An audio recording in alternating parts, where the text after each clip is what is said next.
Good morning, my dear students. Welcome back again in our today's lecture for class 5, subject English grammar.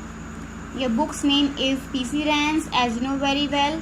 Earlier I taught you lesson number 12 of the same book, PC Rans. Now today I will take chapter number 13, that is next lesson of your same book, PC Rans, and it is your lecture number 1.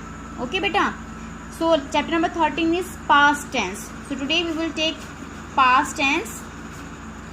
So beta, today's topic is past tense, and today we will take its past indefinite and past continuous part. Okay, as I told you earlier also when I taught you past present tense, that every tense has four sub parts. ठीक है, मैंने आपको बताया था कि सब सारे tenses के फोर सब पार्ट्स होते हैं. तो लेकिन आज हम जो पास्ट टेंस है उसका 2 पार्ट्स मतलब 2 सब पार्ट्स कंप्लीट करेंगे. एक तो पास्ट इंडेफिनिट और एक पास्ट कॉन्टिन्यूस. मतलब first part, this is first and this is second part. Okay, these 2 parts we will cover in today's lecture. I hope you will watch this lecture very carefully, and if you have any doubt please share और please set it out with me in online classes.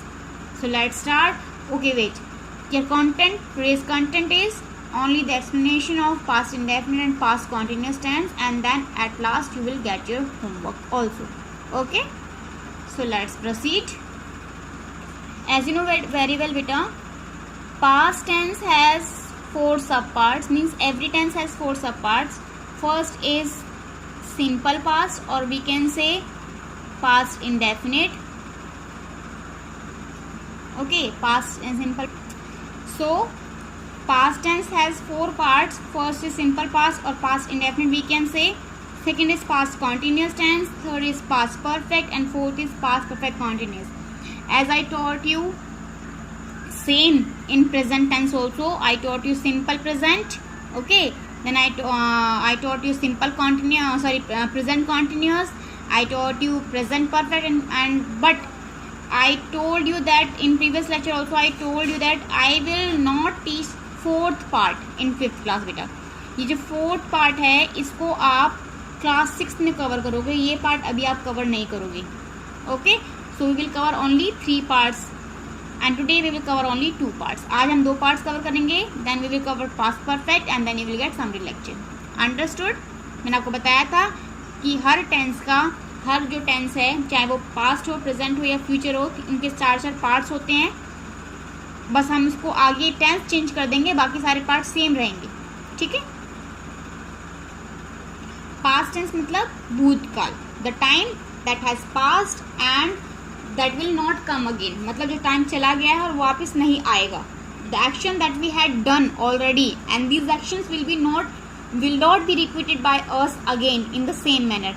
मतलब जो हमने काम पहले कर चुके हैं, जो हम एक्शन ले चुके हैं, वो दोबारा प्रेजेंट में या फ्यूचर में नहीं होंगे, क्योंकि वो पास्ट का टाइम जो है वो चला गया. So we use this tense to talk about the thing that happened at a definite time in the past. उन चीज़ों के बारे में बात करते हैं, उन एक्शंस के बारे में बात करते हैं जो पास्ट टाइम में हो चुके होते हैं. वी से और think about the time that the actions happen. हम वो टाइम की बात करते हैं, हम सोचते हैं उस टाइम के बारे में जिस टाइम वो एक्शन हुआ था, और इसके लिए आपको बेटा ये टाइम मिलेंगे आपको. पास्ट इंडेफिनिट का सबसे इजी जो आइडेंटिफिकेशन होती है वो होती है टाइम. उसमें आपको टाइम गिवन होगा. Yesterday, last week, last month, 3 months ago, in 2000. तो आपको ये टाइम ड्यूरेशन गिवन होगा उसके अंदर. मतलब जो टाइम जा चुका है उसका, जैसे यस्टरडे वो वापस नहीं आएगा, लास्ट वीक वापस नहीं आएगा, लास्ट मंथ या फिर 3 months अगो मतलब क्या होता है पहले, 3 महीने पहले, या फिर इन 2000. अब 2020 चल रहा है, 2000 भी हमारे लिए पास्ट का टाइम है. इवन 2019 भी हमारे लिए पास्ट ही है. ठीक है, तो ये पास्ट, उसमें टाइम गिवन होगा. Second most important thing is, see here you can see few examples also. 4 examples are given here. Usha phoned me an hour ago. First of all you can see time, and are ago आ रहा है, 1 घंटे पहले आया, तो मतलब past indefinite है. ठीक है, वैसे पास्ट परफेक्ट और पास्ट कॉन्टिन्यूस भी हो सकता है ये, लेकिन उसमें आपको time duration I think given नहीं होता, इसमें आपको टाइम ड्यूरेशन गिवन होगा. ठीक है, अब आपको कैसे पता लगेगा कि ये पास्ट इंडेफिनिट है या नहीं है? यहाँ पे आपको हेल्पिंग वर्ब नहीं मिलेगी पास्ट इंडेफिनिट में. ठीक है, जैसे ईडी, इसमें हमने सेकंड फॉर्म ऑफ वर्ब को यूज करा है. सब्जेक्ट के बाद में आपने V2 को यूज करा है. हेल्पिंग वर्ब यूज नहीं करिए। जैसे आपने सिंपल प्रेजेंट में भी आपने यही करा था ना कि आप उसमें हेल्पिंग वर्ब यूज नहीं करते कोई भी, उसमें आप वर्ब की फर्स्ट फॉर्म के साथ एस और एस लगाते, सिंगुलर के लिए और प्लूरल के लिए आप वर्ब की फर्स्ट फॉर्म ही लगाते। ऐसे ही इसमें आपको हेल्पिंग वर्ब यूज नहीं करनी है बेटा। प्लीज रिमेंबर इट और recall it again that you will never use, okay. कभी भी आप इसमें हेल्पिंग वर्ब का यूज नहीं करोगे। इसमें टाइम ड्यूरेशन होगा the chief minister visited our school last year. Last year का मतलब ये पास्ट इंडेफिनिट है और विजिटेड में ईडी फॉर्म लगी हुई है, सेकंड फॉर्म लगी हुई है सब्जेक्ट के बाद में, तो मतलब ये पास्ट इंडेफिनिट ही है। टाइम ड्यूरेशन भी दे रखा है, सेकंड फॉर्म भी दे रखी है। It was very hot yesterday. Yesterday मतलब कि पास्ट का टाइम ही गिवन है, लेकिन इसको हम ये नहीं बोलेंगे कि ये पास्ट इंडेफिनिट है, क्योंकि यहाँ पे हेल्पिंग गिवन है, वॉज गिवन है। हेल्पिंग वर्ब क्या होती है? Is am are, was were, has have had, ये हेल्पिंग वर्ब होती है बेटा, ठीक है, जो मेन वर्ब को हेल्प करती है। I pass the driving test 2 months ago। मैंने ड्राइविंग टेस्ट जो 2 महीने पहले पास कर लिया, पास्ड ईडी फॉर्म आ गई और 2 months ago टाइम भी आ गया। तो in this way you can identify past indefinite tense with the help of time duration, as well as you will use here second form of verb. Understood? Now the most important thing is how do we frame verbs? अगर मुझे past indefinite बनाना है तो मुझे verbs कैसे frame करनी है, उसके लिए कुछ rules हैं। कुछ में रूल्स अप्लाई नहीं होंगे, कुछ के लिए रूल्स अप्लाई होंगे। तो आपको यहाँ पे देखना है, जो रूल्स अप्लाई होंगे वहाँ पे आप रूल अप्लाई कर सकते हो, जहाँ पे रूल अप्लाई नहीं होगा वहाँ पे आपको verb second form of verb learn भी करनी पड़ेगी। और दिस इज माय एडवाइस कि आप सारी वर्ब्स लर्न कर ही लो, because it will be beneficial for you बेटा, ओके, आपके लिए बेनिफिट होगा फ्यूचर में। Now how to form verbs in past tense. Past tense में वर्ब्स कैसे बनाते हैं? To make the past tense we usually add ED और डी टू द वर्ब। कोई भी वर्ब है, ठीक है, उसमें आपको ईडी लगाना है या फिर डी लगाना है, okay. In this way you can frame second form of verb, like clean, cleaned, ED लगा दिया हमने। लिव, लिव्ड, डी लगा दिया, ई ऑलरेडी है इसमें तो ईडी मान लो, वैसे डी भी हो सकता है यहाँ पे। Cooked, cooked, dance, danced, ED use कर लिया। यहाँ पे लिव ऑलरेडी है तो हमने अभी डी यूज कर लिया। तो in this way you can, ये फर्स्ट रूल है कि फर्स्ट रूल क्या है कि अगर आपको कोई भी पास्ट फॉर्म बनानी है तो सिंपल क्या फॉर्मूला होता है, फर्स्ट फॉर्मूला क्या होता है कि आपको ईडी या फिर लास्ट में डी को यूज करना है सेकेंड फॉर्म ऑफ वर्ब बनाने के लिए, ओके। जैसे ये फर्स्ट फॉर्म ऑफ वर्ब है, सारी मेन वर्ब कह सकते हैं, फिर बेस वर्ब भी कह सकते हैं। इसमें हमने ईडी लगाया तो ये सेकेंड फॉर्म बन गई। बट रिमेंबर वन थिंग कि आप हमेशा यूज नहीं करोगे इसमें ईडी। ये नहीं है कि सारे बच्चे, मैम ने बोला कि ईडी यूज करना है तो आपने सबने ईडी यूज कर दिया, जहाँ पे ईडी यूज भी नहीं करना। जैसे मैंने आपको वर्ब दी लर्न, ठीक है, अब इसमें ईडी यूज मत कर देना। कभी ये बना दो LERNED, हो गया second form of verb. No, it's wrong, okay. You have to use here LEARNT, आपको टी ऐड करना है इसमें। अंडरस्टूड? सेकेंड रूल इज बेटा, sometimes to change a verb to past tense we change the middle vowel sound. अब किसमें हम कभी कभी मिडिल वॉवल साउंड भी चेंज करते हैं, जैसे कि फॉल, फेल, वॉवल साउंड क्या है? अ, ई बना दिया, ई अ बना दिया। ड्रिंक, ड्रैंक बना दिया। राइट, रॉड बना दिया। Break, broke, drive, drove. In this way you can change the base form of verb into past tense by changing its middle vowel sound, okay। आपने a को e में change कर दिया, I को a में, तो in this way also you can change और you can frame second form of verb। 2 rule आपको पता लग गए। अब बाकी रूल्स भी देखते हैं हम क्या गिवन आपकी बुक में। Third rule, sometimes past tense is formed by changing the last letter. कभी कभी हम लास्ट लेटर को चेंज करके बना सकते हैं, जैसे कि बैंड है, डी है इसमें, इसको टी में चेंज कर दो तो सेकंड फॉर्म ऑफ वर्ब बन जाएंगी। ये जो मैं रूल्स बता रही हूँ ना बेटा, ये किसके लिए है? कोई भी वर्ब को, कोई भी मेन वर्ब को, कोई भी बेस फॉर्म ऑफ वर्ब को सेकंड फॉर्म ऑफ वर्ब में चेंज करने के लिए रूल्स बताए हैं। ये आपको लर्न करने हैं, ओके। डील है तो टी बना दिया, dealt, deal, dealt. Build, built. Send, sent. ऐसे इसमें एग्जाम्पल लिया मैंने, लर्न तो LEARNT, लर्न। अंडरस्टूड? तो आपको इसमें टी का यूज करना है। अगर डी है तो आप टी लगा दोगे, अगर वैसे भी आपको जैसे यहाँ पे एल है तो आपने इसमें टी लगा दिया। तो ये आपको लर्न करनी है। नेक्स्ट इज कुछ वर्ब्स चेंज नहीं होती हैं, वो सेम ही रहती हैं, जैसे कि कट, मैंने आपको ऑनलाइन क्लास में बताया था ना, cut cut cut, hit hit hit, hurt hurt hurt, let let let, put put put, set set set. Okay, 3 form of verb उसकी सेम ही रहती हैं, इनको हम चेंज नहीं कर सकते। अगर मुझे प्रेजेंट में यूज करना है तो क्या बोलूँगी, आई कट द पेपर।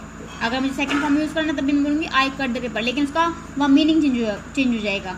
जैसे I cut the paper yesterday, तो वहाँ पे वो सेकंड फॉर्म ऑफ वर्ब किसके लिए यूज हुई है, पास्ट इंडेफिनिट में यूज हुई है। आई कट द पेपर ये प्रेजेंट इंडेफिनिट में यूज हुई है, तो आपको देखना पड़ेगा। ठीक है बेटा, जैसे कि शी रीड्स अ बुक, तो ये तो प्रेजेंट का हो गया, रीड्स आ गया क्योंकि सब्जेक्ट के बाद में एस आ गया तो प्रेजेंट का।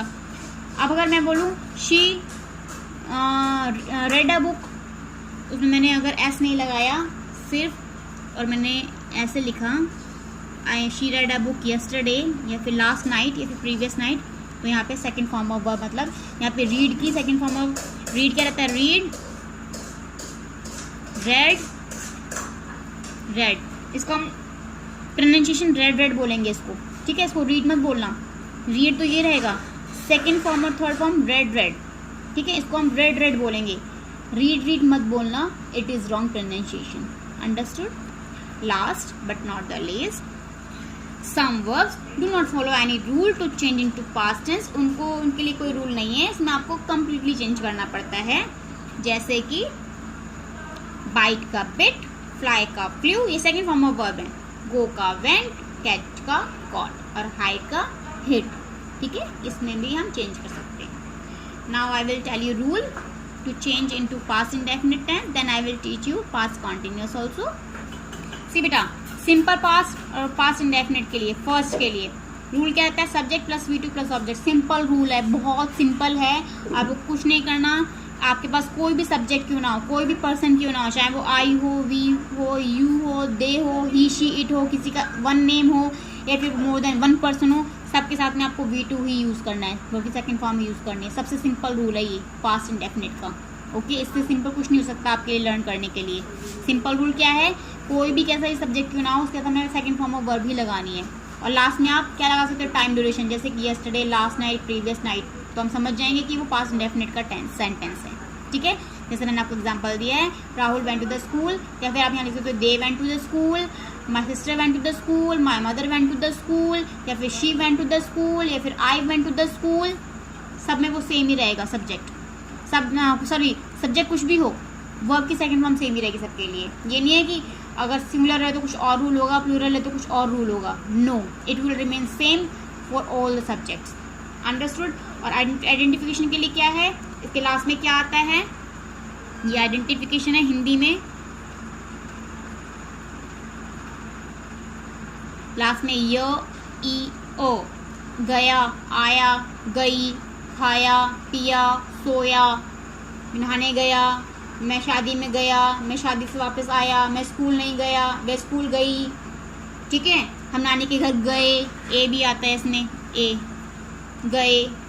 Okay, that is a. So आपको ये याद रखना है, चीज़ें भूलनी नहीं आपको। ठीक है, य, ई, अ, ए ऐसे आता है लास्ट में, जब आप बोलोगे ना सेंटेंस के लास्ट में ये आपको इनकी साउंड आएगी। तो ये है पास्ट इंडेफिनिट के लिए। अब मैं आपको पढ़ाती हूँ past continuous, then we will means I will give you homework also. ना बेटा, पास्ट कॉन्टिन्यूअस के लिए जो आइडेंटिफिकेशन रहेगी, जैसे आपको हिंदी में अगर पहचानना है उसे, तो उसके लिए क्या रहेगा आइडेंटिफिकेशन, लास्ट में रहा था, रही थी, रहे थे। जैसे प्रेजेंट कॉन्टिन्यूअस में क्या है, क्या था, रहा है, रही है, रहे हैं, वह काम कर रहा है, वह सो रही है, वो प्रेजेंट कॉन्टिन्यूअस के लिए था। पास्ट में भी सेम ही रहेगा, लेकिन है की जगह था आ जाएगा। जैसे रहा था, रहे थे, या फिर रही थी, मेरी मम्मी खाना बना रही थी, मतलब पास्ट टाइम में वो काम हो रहा था। ठीक है, तो क्या आएगा, ये पास्ट टाइम में वो काम हो रहा था। हम जा रहे थे, हम मार्केट जा रहे थे, या फिर हम स्कूल की बस बोर्ड कर थे, मतलब स्कूल बस में चढ़ रहे थे, या फिर मेरे पापा ऑफिस से वापस आ रहे थे, ठीक है। बच्चे मैदान में खेल रहे थे, ठीक है। तो ये रहा था, रही थी, रहे थे। लेकिन अगर यहाँ पे प्रेजेंट कॉन्टिन्यूस होता तो क्या होता, रहा है, रही है, रहे हैं, वो प्रेजेंट कॉन्टिन्यूस के लिए। पास्ट कॉन्टिन्यूस के लिए रहा था, है की जगह बेटा क्या आएगा, था, थी, थे।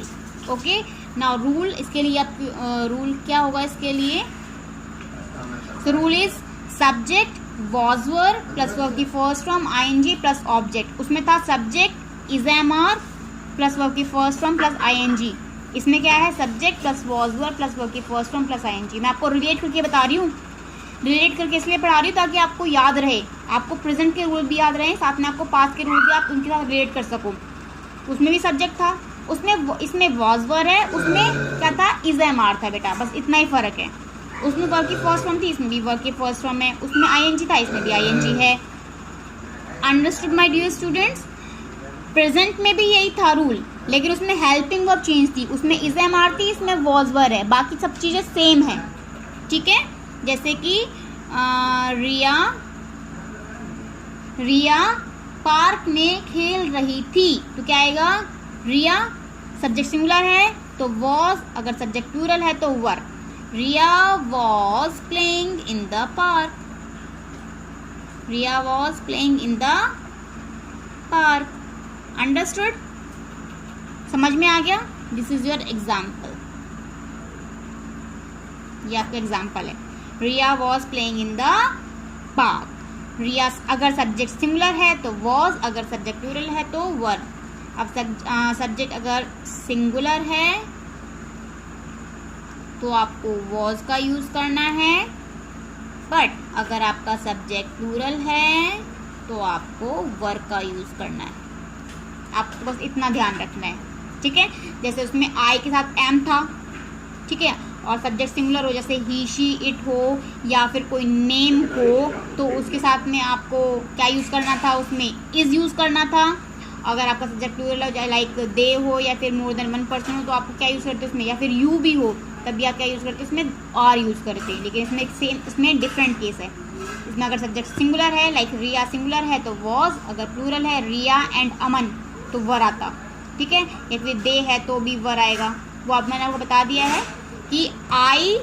बट इसमें एक चीज़ का ध्यान रखना बेटा, इसमें मोस्ट इम्पॉर्टेंट है वो चीज़, सी बेटा, जो फर्स्ट पर्सन है, सिंगुलर नंबर है आई, उसके साथ हम वर का यूज़ नहीं करेंगे, उसके हम was का यूज़ करेंगे। जैसे इसमें आई के साथ हमने am का यूज़ करा था, इसमें आई के साथ हम was का यूज़ करेंगे।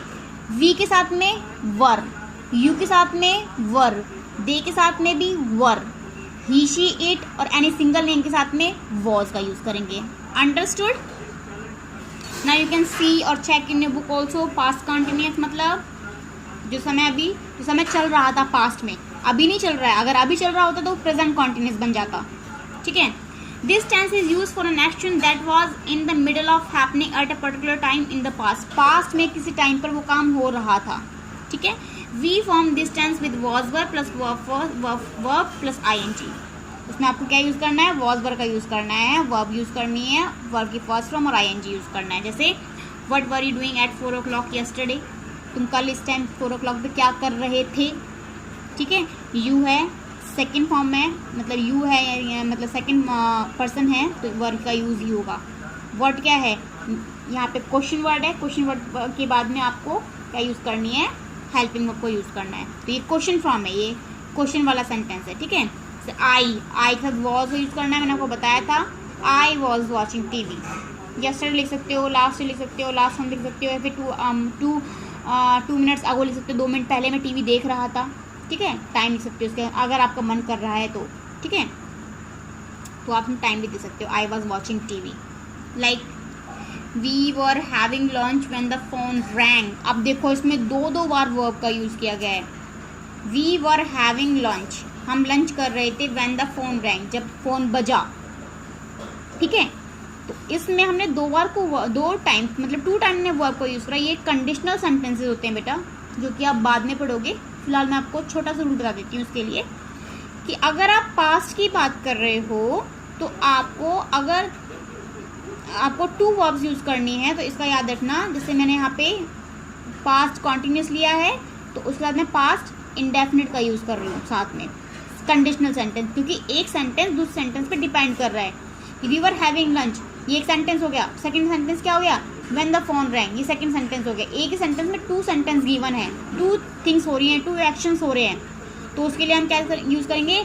अगर आप पास्ट कॉन्टिन्यूस यूज़ कर रहे हो तो उसके बाद में आप पास्ट इंडेफिनिट भी यूज़ करोगे, ठीक है। या फिर अगर आप पास्ट इंडेफिनिट यूज़ कर रहे हो तो उसके बाद में पास्ट कॉन्टिन्यूस यूज़ करोगे, ठीक है। जिसमें दो एक्शन हो रहे हो, दो काम हो रहे हो, इस बात का आपको ध्यान रखना है। अगर दो काम हो रहे हैं, अगर नहीं है दो एक्शन, अगर दो सेंटेंस एक सेंटेंस में इन्वॉल्व नहीं है, तो सिंपल आप रूल के अकॉर्डिंग बना सकते हो, ठीक है। तो वी वर हैविंग लंच, हम लंच कर रहे थे जब फ़ोन बजा। दो सेंटेंसेस आ गए हैं। फ़ोन बजना एक काम है, दूसरा काम हम लंच भी कर रहे हैं उस टाइम पे, दो काम हो चुके हैं। तो जब आप पास्ट कॉन्टिन्यूस यूज़ कर रहे हो तो आपको उसमें पास्ट इंडेफिनिट का यूज़ करना है सेकंड वाले में। अगर आप पास्ट इंडेफिनिट ले रहे हो फर्स्ट, तो आपको सब पास्ट कॉन्टिन्यूस लेना है, मतलब कि वाइस वर्सा है, उल्टा, एक दूसरे का उल्टा अपोजिट है। अगर पहले आप पास्ट इंडेफिनिट ले रहे हो तो सेकंड सेंटेंस में पास्ट कॉन्टिन्यूस आएगा। अगर आप पहले पास्ट कॉन्टिन्यूस ले रहे हो तो उसके सेंटेंस में पास्ट इंडेफिनिट आएगा, ठीक है। कॉन्टिन्यूस में पता है आपको कि was verb plus verb first form ING आएगा, और सेकंड इंडेफिनिट में सिर्फ आपको सेकंड फॉर्म ऑफ वर्ब लिखना है। जैसे कि यहाँ पे सेकंड फॉर्म वर्ब क्या हुआ? द बॉय फेल डाउन, बच्चा गिर गया। वाइल ही वॉज रनिंग, जब वो भाग रहा था, ठीक है। बच्चा गिर गया जब वो भाग रहा था। तो सेंटेंसेस आ गए हैं इसमें। तो पहले आपने इंडेफिनिट यूज़ करा, उसके साथ में आपने पास्ट कॉन्टिन्यूस यूज़ कर दिया। इंडेफिनिट क्या था? The boy fell down, fall की सेकंड फॉर्म फेल, बच्चा गिर गया, आ गया, मतलब कि पास्ट इंडेफिनिट है ये। और वैसे ही पता लग रहा है कि पास्ट इंडेफिनिट ही है क्योंकि वर्ब की सेकंड फॉर्म आ गई है। वाइल ही वॉज रनिंग, जब वो भाग रहा था, तो ही के साथ में वॉज वर्ब, की ही क्या है? Third form of verb, third person है, उसमें वॉज यूज़ करा और रन में आईएनजी लगा दे, रनिंग हो गया। तो यहाँ पास्ट इंडेफिनिट है अगर, तो उसके साथ में पास्ट कॉन्टिन्यूस हम यूज़ कर रहे हैं, ठीक है। योर पेट्स वर फाइटिंग, अब यहाँ पे हम दो सेंटेंस दोबारा ले रहे हैं कि तुम्हारे पेट्स फाइट कर रहे थे। Then we arrive at your gate, जब हम तुम्हारे गेट पर पहुँचे, ठीक है। तो यहाँ पे वर फाइटिंग हो रहा है तो मतलब पास्ट कॉन्टिन्यूस है, उसके साथ में आपने अराइव्ड ईडी फॉर्म लगा दिया, वो पास्ट इंडेफिनिट है। दो sentences. So as in the last three sentences above, the past continuous tense is often used with a simple past tense. आपको याद रखना है, अगर दो सेंटेंस एक सेंटेंस में यूज हो रहे हैं, तो अगर आप पहला पास्ट इंडेफिनिट बना रहे हो सेंटेंस, तो सेकंड वाले में उसके साथ में आप जो सेकंड सेंटेंस लोगे उसको पास्ट कॉन्टिन्यूस बनाओगे, क्योंकि रूल यही कहता है कि जो पास्ट कॉन्टिन्यूस टेंस है वो पास्ट इंडेफिनिट के साथ में यूज होता है, ठीक है। It shows that an action was continuing at time when a new shorter action happened, मतलब एक एक्शन हो रहा था जब दूसरा छोटा एक्शन उसके साथ में हुआ, ठीक है। जब एक काम हो रहा था तो उस टाइम दूसरा एक्शन भी हुआ, ठीक है। The simple past tense is used for the new action. Simple past किसके लिए यूज होता है? नए एक्शन के लिए, कि नया काम जो हुआ, ठीक है, उसके नाम सिंपल पास्ट यूज। जैसे कि बच्चा गिर रहा था, उसका नया काम क्या हुआ? कि मैं वहाँ पहुँच गया एकदम, तो वो नया काम हो गया, तो उसके लिए हमने ईडी मतलब पास्ट इंडेफिनिट यूज़ कर लिया। जो पैट्स थे वो फाइटिंग कर रहे थे, ठीक है, जो पैट्स थे वो फाइटिंग कर रहे थे, ये काम पहले हो रहा था, उसके बाद में नया काम क्या हुआ? कि मैं वहाँ पहुँच गया, तो वो आपके लिए नया काम हो गया, ठीक है। तो जो नया काम होता है उसके लिए आप पास्ट इंडेफिनिट यूज़ करोगे, और जो काम पहले हो रहा था उसके लिए आप पास्ट कॉन्टिन्यूस यूज़ करोगे। तो ये आपको अगर आप यूज़ में लेके आओगे तो आपको समझ में आ जाएगा। Understood? So beta, today's homework is do exercise number 1 and exercise number 2 given on page number 66 and 67 in your book. आपकी पीसी रेंज बुक में पेज नंबर 66 पे और पेज नंबर 67 पे 2 एक्सरसाइज गिवन है। एक तो पास्ट इंडेफिनिट की है और एक पास्ट कॉन्टिन्यूस की है, तो वो दोनों आपको कंप्लीट करनी है, ठीक है। मतलब सेकेंड एक्सरसाइज में भी वैसे पास्ट टेंस ही है, तो आप अपने अकॉर्डिंग फिल कर देना, उसमें आपको पास्ट इंडेफिनिट ही यूज़ करना है, ठीक है। पास्ट कॉन्टिन्यूस की नहीं है, वो इंडेफिनिट की ही है दोनों एक्सरसाइज, ठीक है। तो एक्सरसाइज 1 और एक्सरसाइज 2 आपको कंप्लीट करनी है, दोनों ही पास्ट इंडेफिनिट की एक्सरसाइज है, ठीक है, पास्ट इंडेफिनिट, तो वो आपको कंप्लीट करनी है, ये आपका होमवर्क है। Okay, thank you very much for watching this lecture, and if you have any doubt regarding this lecture, please share your doubts with me or ask ask from me in online class. I will be available there for you. Thank you very much. I hope you will go through this lecture not one time or two times, but several times to get your doubts cleared. Okay, thank you.